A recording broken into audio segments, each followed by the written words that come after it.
A fines de la década de los 50, el Boeing 707 y el Douglas DC-8 dieron comienzo a la Jet Age.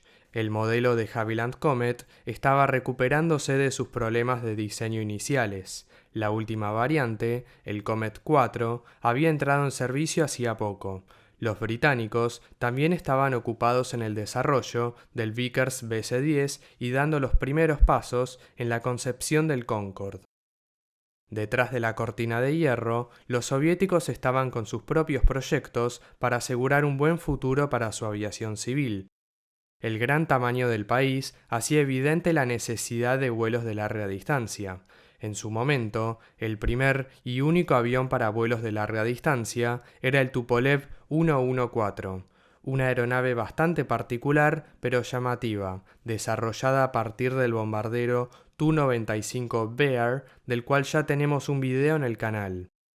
El Tupolev 114 tenía gran capacidad de pasajeros y un buen alcance, pero sus motores turbohélice, con palas contrarrotativas, eran muy ruidosos y poco eficientes para vuelos de larga distancia. A pesar de que ayudó a la Unión Soviética a extender sus vuelos, estaba claro que el Tupolev 114 era una solución a corto plazo. Por eso, en febrero de 1960, el renombrado fabricante soviético, Ilyushin, envió al gobierno la propuesta de una aeronave de 4 motores a reacción de largo alcance. 4 meses después, recibieron el visto bueno. El fabricante de motores Kuznetsov se encargaría de la planta motriz. Por suerte, tenían tiempo para trabajar. El Tupolev 114 entró en servicio con Aeroflot el 24 de abril de 1961. Para ese entonces, el futuro avión de Ilyushin estaba en plena fase de desarrollo. Esas eran buenas noticias, pues el modelo requería de grandes cambios respecto a sus predecesores. Ilyushin nombró la aeronave Il-62. Al igual que los diseñadores del Reino Unido y Estados Unidos, el equipo de Ilyushin se dio cuenta de los beneficios de la disposición de motores en la parte trasera, propuesta que se vio reflejada por primera vez en el SAD Aviation Caravelle.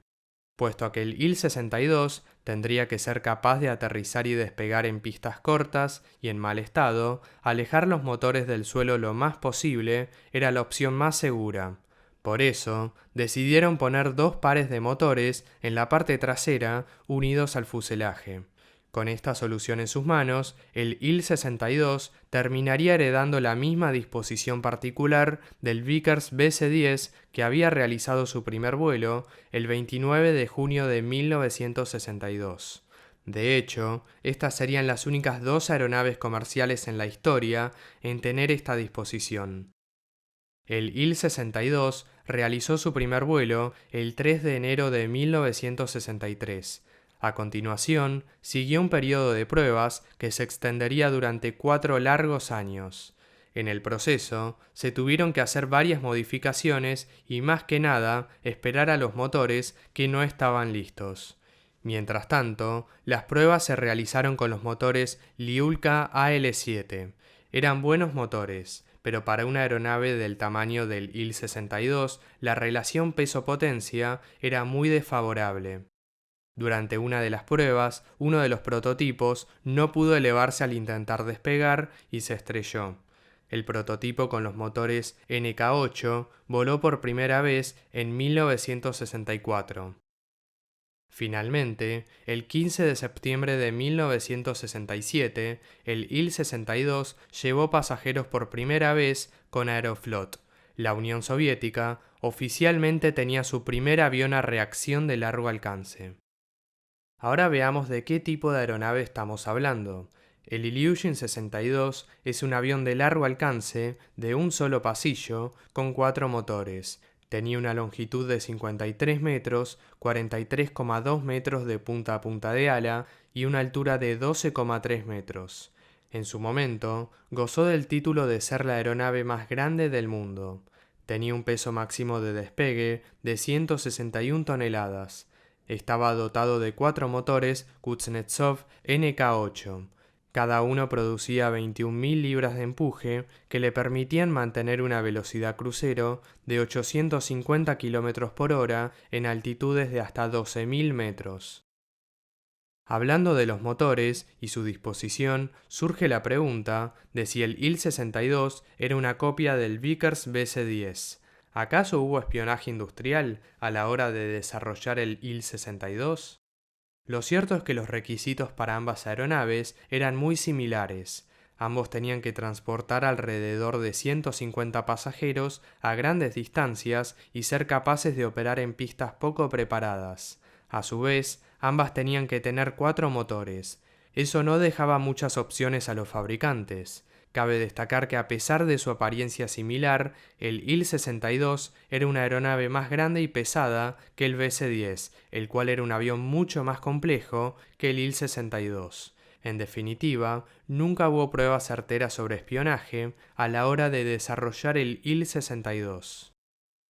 El fuselaje del Il-62 tenía 3,75 metros de ancho, lo que le permitía acomodar a 168 pasajeros en una disposición de 6 asientos por fila. La cabina de pasajeros cuenta con cortinas translúcidas en vez de opacas, una cualidad poco usual. Para iluminación en vuelos diurnos, el avión tiene una ventana en el techo de una de sus galerías.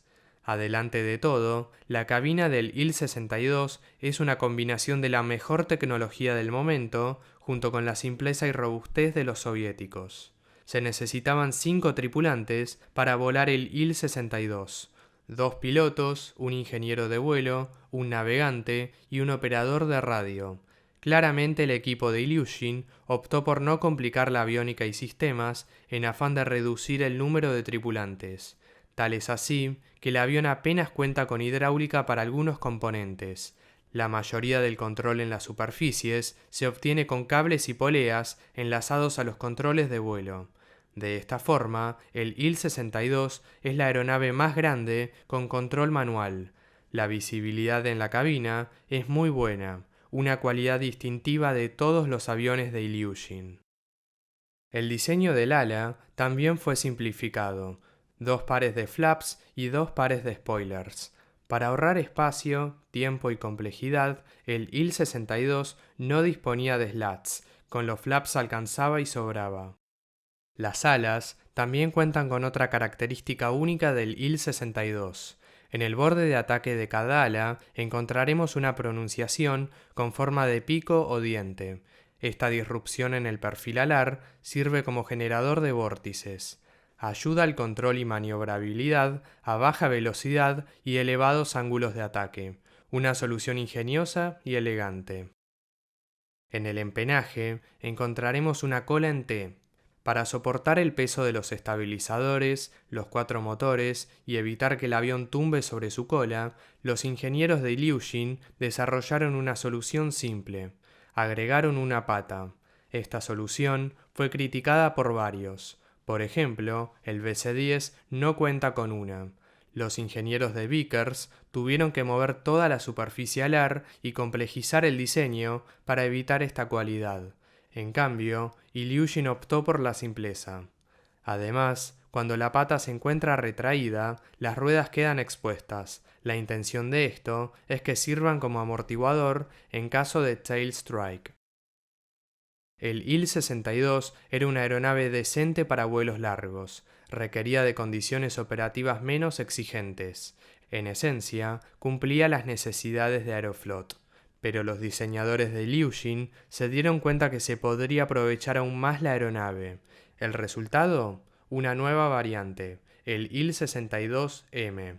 Entró en servicio con Aeroflot el 9 de marzo de 1974. La principal diferencia respecto a la versión básica eran los motores. El Il-62M era impulsado por motores Soloviev D30KU. Cada uno producía 24.300 libras de empuje, eran más eficientes y silenciosos que los NK8. Su capacidad aumentó a 186 pasajeros y se agregó un depósito de combustible adicional en el estabilizador vertical.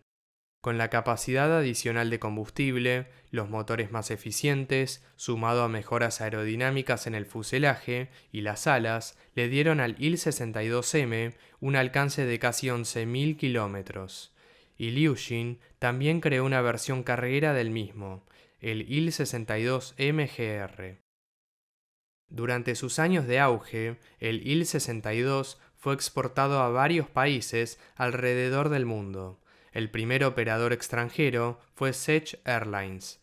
En la entonces Alemania del Este, Interflug fue uno de sus mayores operadores.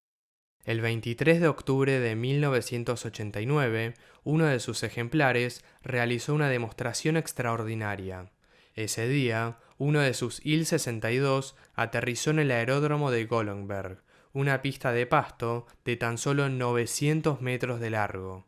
Así es, un Il-62 aterrizando en una pista de pasto como si se tratara de un Cessna 150.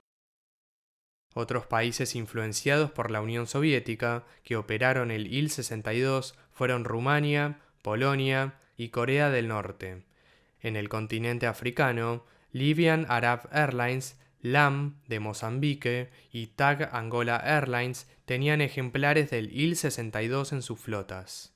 En el otro lado del mundo, el Il-62 era el orgullo de la aerolínea cubana. La extinta Guyana Airways fue el único operador del Il-62 en América del Sur. A pesar del gran éxito, el Il-62M llegó excesivamente tarde al mercado. Cuando fue introducido, los aviones de fuselaje ancho eran el nuevo estándar para vuelos de largo alcance. Con este nuevo escenario, el Il-62 pasó a ser poco competitivo en el mercado mundial. Era un excelente rival para aviones como el 707 o el DC-8, pero no estaba a la altura del DC-10, el L-1011 y mucho menos el 747. Aún así, el Il-62 fue muy renombrado tanto por pilotos como pasajeros. La aeronave era bastante fiable. Durante casi 3 décadas fue el principal avión de largo alcance de la nación, hasta la aparición del Ilyushin 96.